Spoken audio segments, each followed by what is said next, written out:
You know, somebody once passed by the Rebbe and said to him, "I knew your father-in-law." So the Rebbe said, "Maybe you saw my father-in-law, but to know him, God knew him." So to know the Rebbe is actually to learn everything that he taught us, and to bring it to practice. I'm sure you heard a lot about the Rebbe. The Rebbe, his knowledge is not for me to discuss, but I know anything that any shaliach or any Hasid Chabad teaches, does, its sources from the Rebbe. You mentioned Gimel Tammuz. On the way back from Gimel Tammuz 24 years ago, I was on the plane that flew on Gimel Tammuz.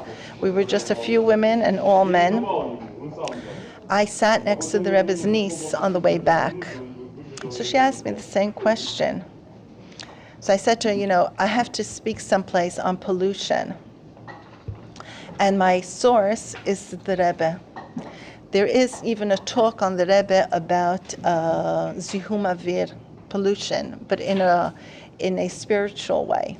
And I'm taking from that talk what it means also in a physical way. So anything we do, and sometimes it gets me into trouble. Last week I wore something and somebody said, "Oh, in Chabad, the Rebbe let you wear that?" So I feel like everything in my life, whether it's the children, my whole life comes from the Rebbe. We know that the Rabbi have a good connection to the Eretz Israel, and we know that today they have a lot of conflict when you're talking about, the settlement, or to give back to the PLO maybe. You have a specific opinion about that? It's not my opinion, and I'm too small actually to say, in the name of Chabad, the opinion, but we know what the Rebbe had told us. The Rebbe was a ish halacha. He was a person of the Jewish law. And in Jewish law, we have a law on Shabbat that you have to protect your city, your country, the law of Shabbat is that you're allowed to desecrate the Shabbat. If you see people coming close to the border towns, even to barter or to buy something. And I've said in Eretz Yisrael we have now to take this law into reality. And that's why the Rebbe would not have allowed Gush Katif and all these things, because it's against the law. So the Rebbe didn't speak about, of course he spoke about Eretz Yisrael HaShlema, the whole Israel. The Rebbe, we know, was against and cried terribly about Sinai. In the Lebanese war, the Rebbe fought and directed and instructed to continue till the end to Tzor and Tzidon, like really high up, to protect our country and to take care of the Jews living in the country. So, of course, anything else that differs from that is against the Rebbe's opinion, and that's what we stand for. Let's move to another subject that you speak with every day with a lot of women to make a woman more stronger. And I want to say to you, when you look in the women of the wall, what do you think about it? My heart goes out to the women of the wall, out of love and also out of pity. I grew up as a Lubavitcher girl, as a Chabad child. I was born on Shlichut. I am on Shlichut. My children are on Shlichut. We are very proud women. The Rebbe brought us up as to be very proud and gave us a lot of strength and a lot of Shlichut. And a lot of things. So that when I see a woman fighting to be something else besides a woman, to put the tefillin, which is a man's mitzvah, my heart goes out to her out of pity. That she's not happy with who she is, and that's why she thinks she would be happier doing something that belongs really to somebody else. I think women have enough jobs and responsibilities and could change the world, like the Rebbe said, and that we don't have to look for other things and neglect the things that we have talent for. So I wish women would come learn about the strength of Sarah, Rivka, Rachel, Leah, all our mothers, and be proud and feel more connected to their feminine side, not wanting to be a man or taking commandments of a man. I would love to ask the women of the Kotel, do you pray to connect to God on a daily basis, not only Erev Rosh Chodesh or on Rosh Chodesh? Do you light Shabbat candles? Women are in charge of the kashrut. We have a lot of things we could speak, we could study, we could learn. Tefillin is something on a daily basis that is in the public. Women don't have to do things publicly to feel connected to God. The argument that we are disconnecting them to God is a silly argument. I'm sorry, because you can connect to God by lighting Shabbat candles in the privacy of your home. So what is that? Is it a provocation? What do they do every time? It's a lack of happiness, of being happy and working on your gifts, on your real connection to God. To me, it's an apple trying to be a pear, but apple, you can make is delicious. You don't have to be a pear.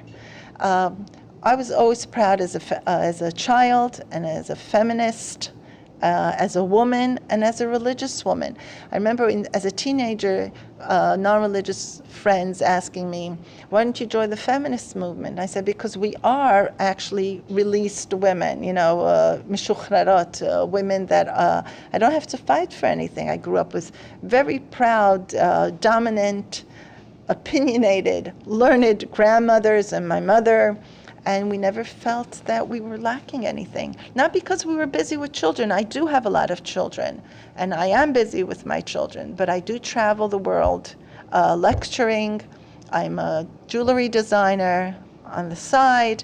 There's a lot of things you could do, and I thank God I have 9 boys, and I'm not jealous of them putting on tefillin every morning. They have to run to shul to put on tefillin, to the synagogue to put on tefillin. I'm happy I could do my prayers at home and do other things. I'm not jealous of that at all. Do you remember any story or what the opinion was that coming from the rabbi or the rabbi family about this subject?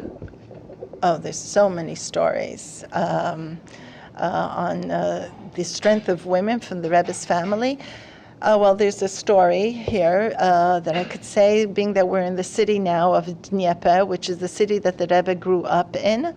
His father was Rabbi Levik. He was the chief rabbi of this city.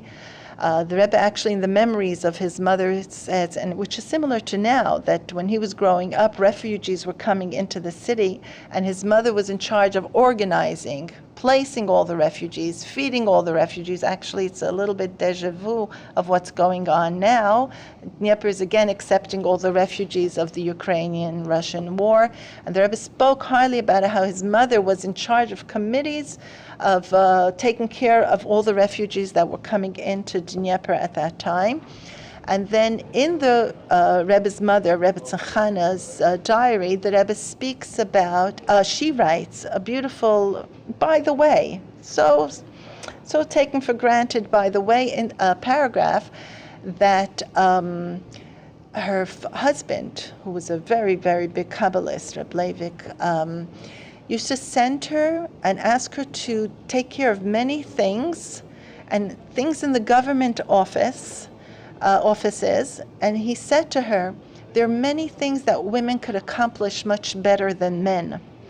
And he asked her to take care of it. And we know later, when he was sent to exile, she, from her own self, volunteered to join him, to bring him, and went to exile with him. And when she saw that things were getting difficult, she used to travel back to Dnieper and other places to bring him the food and everything. She kept him alive, and the Rebbe thanked her for years, because she smuggled out his writings from Russia to the United States. She left many things behind, and she went out in a very, very under difficult conditions, but she made sure that her husband's writings, she knew that it was something very, very special. She also made him the ink at that time for him to be able to write. So a lot of things in Kabbalah, a lot of things of the Rebbe's father, we have thanks to Rebbe Tzimchana, who was happy to be a woman. She left us a beautiful diary, so